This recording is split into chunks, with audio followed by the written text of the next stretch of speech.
Yes, that's the direction. Oh, hey, you know what? While we're at the 188, I can see if Isaac's got any cool stuff. Always looking to gun vendors, see what they got. I want to see if there's cool guns. I like guns. You know he's gonna have some guns. You're always I gonna know, be but what if I've interested. seen them all already? I want to see new guns. Okay. Does Animal Friend perk work on these ants? I don't think Animal Friend works on ants. Hang on, let's check. Is it Arthropod Friend perk?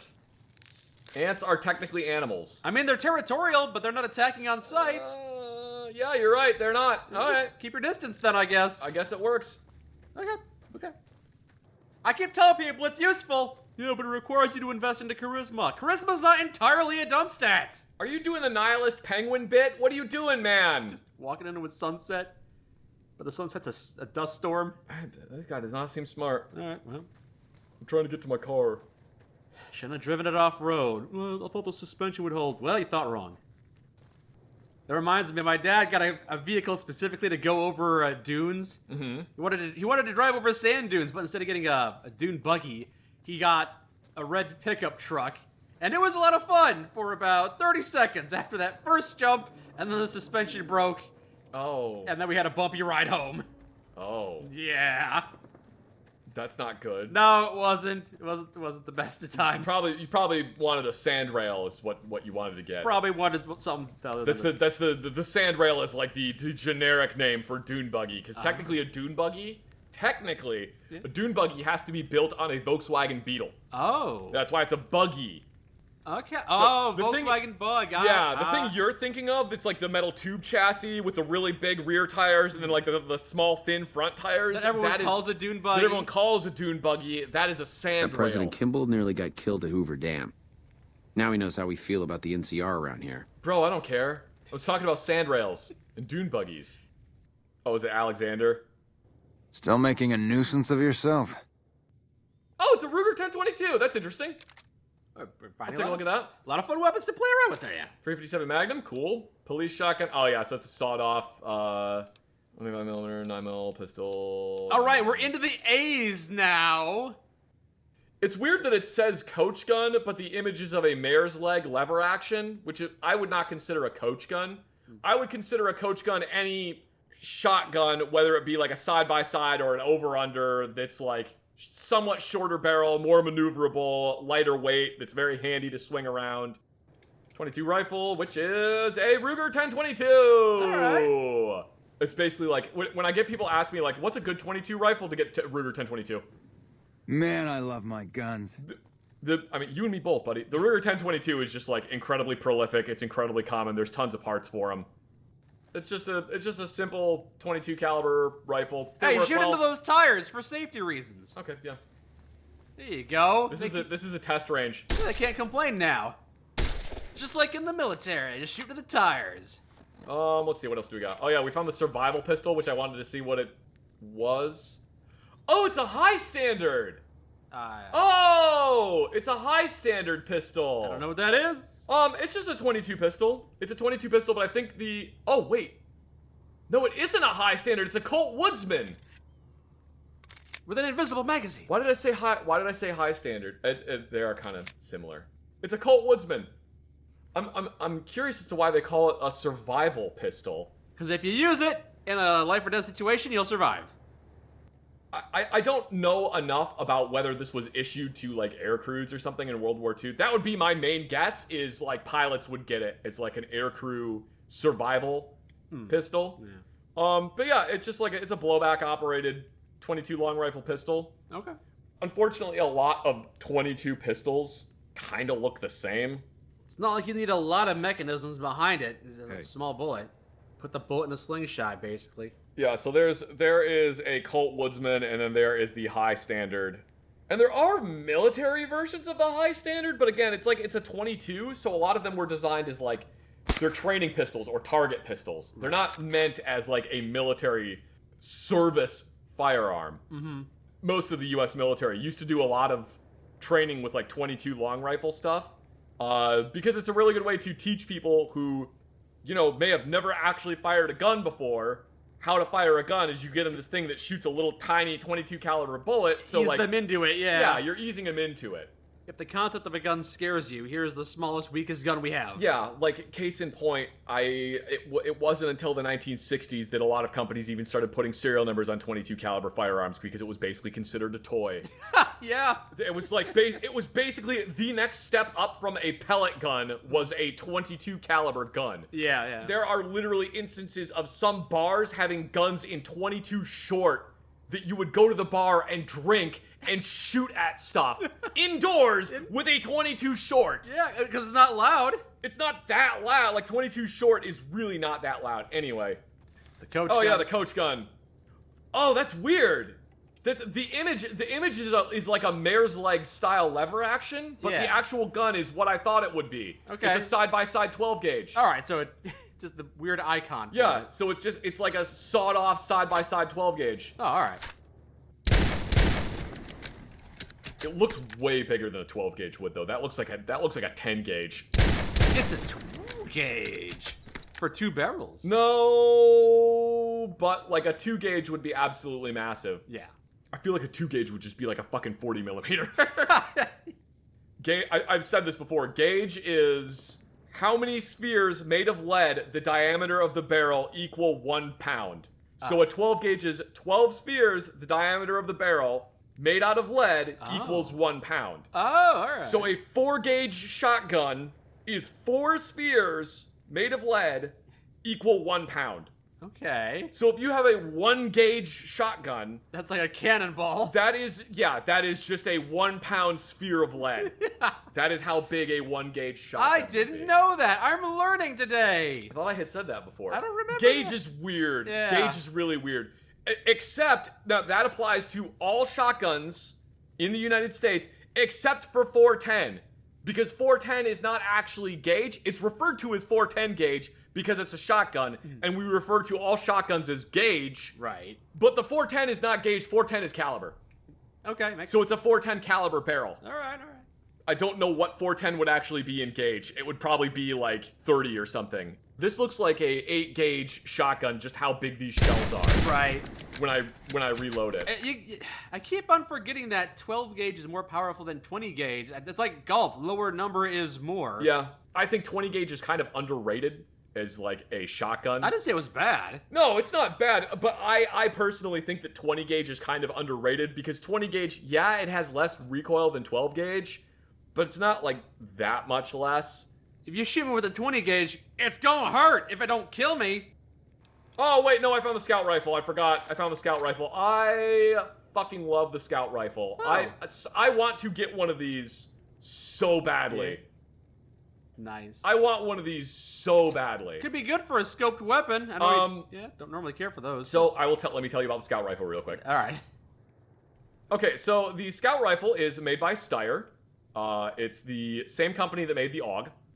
And the scout rifle was designed based off of a concept by the famed shooter Jeff Cooper.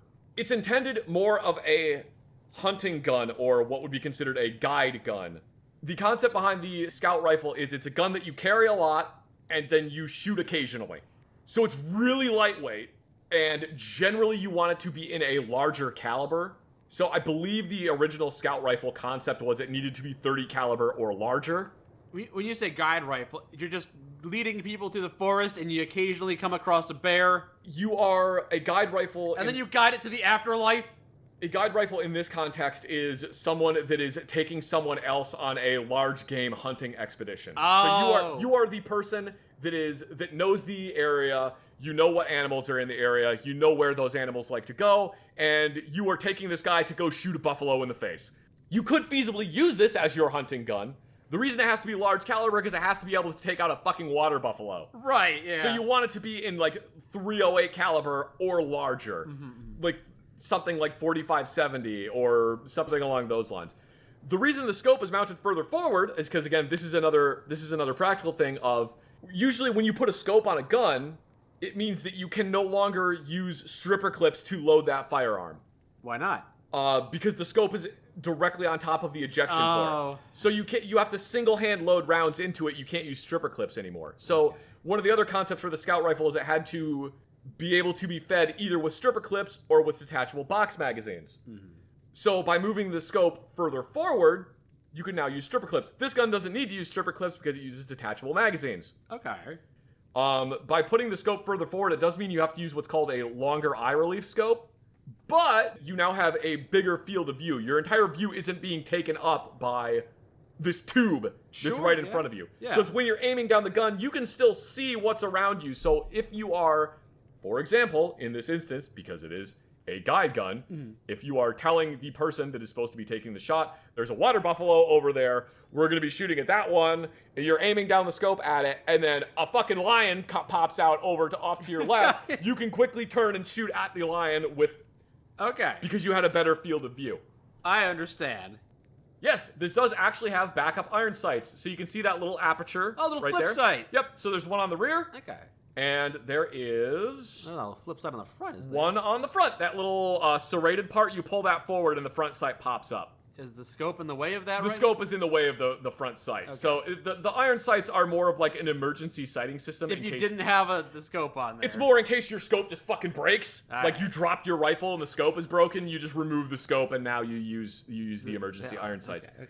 It has, so the Scout rifle has another feature that I think is really cool of, there is a magazine, that is a detachable magazine right there. It's not sticking out of the firearm though. Nope, it's only like a 5-round magazine. You gotta get your fingernails in that groove and pull No, it out. actually, there are 2 little tabs. You see where the cutout is right there? There's 2 tabs. You push those in and then the magazine just comes out. Those 2 tabs are what lock the magazine in place. Oh, okay. There's another one in the That's stock. the magazine release? Is the 2 tabs? Yep. Oh. Those 2 tabs. So you press both of them, you pinch them, and then pull the magazine out. There's another one in the stock of the gun. Oh, is the stock gonna fire? It's a gun that fires twice. No, that would be really cool if that was all the way back there. That would be some weird science fiction rifle shit of the magazine is back here and somehow the bullet just magically travels all the way up the pistol grip and no, it doesn't work like that. It's just a second magazine. Yeah, okay. So you're carrying a spare magazine on the gun so you can drop the magazine out of the pistol grip, pull the magazine out of stock, pop it into the gun. Now you have 5 more rounds. All right, cool. There is a bipod. Is it inside that stock? Yeah, it's the handguard. Oh. You see where this cutout is right here? Yeah. You push in a button on the bottom of the stock. It's not modeled, but it's like right down here in this cutout. Okay. You push that button in, and then both sides of the handguard fold downwards and turn it into a bipod. And again, it's not a military rifle. It's not designed for you to be like running and then slamming the gun down onto a bipod. It's really more of just, it's better than just balancing the gun on a rock when you're trying to take a shot. Yeah. You can just unfold the bipod legs and set it down. I will say that the bipod legs of this gun, when they fold back up and become the handguard, they make the most god-awful noise that sounds like you have just broken the gun. Oh. They make the loudest plastic snapping noise. And it sounds like you literally just broke them in half. Every single time I've handled one of these and I've told someone how to fold the bipod, because I've sold a couple of these to people. Every single time I've told them how to fold the bipod legs up, they fold the bipod legs up and then they just stop and look at me like, oh my god, I just broke it. And I'm like, no, that's just the noise it makes. It makes an absolutely fucking terrible noise. Do you use a lot of the Scout rifles? I've sold a couple of them to people. I want to get one at some point. I really, of course you do. I really do want to get one of these. I think the concept behind this rifle is so cool. It's got so many neat features into it. It's got like, I believe 3 different I think 6 technically different sling points. So that little circular part with the oval shaped hole, that is where you attach a sling. And the sling that goes in there is what is called a ching sling. It's a 3-point sling that you can shove your arm through it and you can basically tension up the sling so that you can get a more stable shooting position while you are standing. Sounds awful. It's actually it's a really cleverly designed sling. No, you told me all 3-point slings are awful except for a different one. This is one of the only other 3-point slings that actually functions, and it's because it's not really a 3-point sling. It is, but it functions differently than how a normal 3-point sling Your does. elbow is one of the 3 points, so it's different. Yeah, I think the Steyr Scout is a really cool rifle. It does seem neat. There's some really interesting, it's not modeled on this one, but there's some really interesting grooves that are milled into the bolt so that if you get a case that ruptures while it's firing, it vents all of the gases downwards out through the magazine port. So it basically will blow the magazine out of the bottom of the gun if you get a case that ruptures, instead of blowing the bolt back into the shooter's face.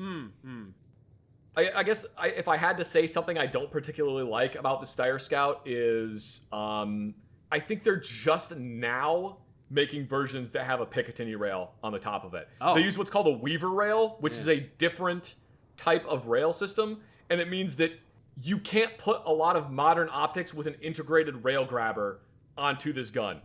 You have to use what are called Weaver rail rings, and I'm not as big a fan of Weaver rail stuff. All right, well, I'm glad they're updating it. I'm sorry to just go off on a. Oh man, it teleported us really far. Oh boy, where do we drop that firearm? Oh boy, where did it go? Where do we drop it? Uh-oh. Where did that... Oh. Whoopsie doodle. There it is. Oh, okay. It blends in so well. I'm surprised you found it. Oh, interesting. This one's in 5.56. So they did actually make scout rifles in 5.56. They just, I think generally they were in 223. Okay. Not 5.56. Right, half the size. No, it's the same. 223 and 5.56 they are effectively the same caliber. But 223 is half of 5.56. No, because But one's in millimeter and one's in caliber. I know. One is in millimeter and one is in inches. Yeah, 223 and 5.56 are effectively the same caliber, except that 223 is the civilian version and 5.56 is the military version. Generally, if you have a rifle that is labeled 223 only, you cannot fire 5.56 through it. You might be able to get it to fire, but it's not gonna repeatedly cycle. If they don't say that on the gun, are they somewhat interchangeable? Well, if you have a gun that says 5.56, that means it will shoot 223 as well. Oh, but not the other way around. Generally not, though now, like modern guns, I've seen a lot of guns that say 223 that will still fire 5.56. So it depends. Okay. Basically, everyone that manufactures guns has more or less started making guns that will accept 5.56. Okay. Is it because it's so widely used? Yeah, and then there was a whole thing that was created a few years back that was called 223 Wild.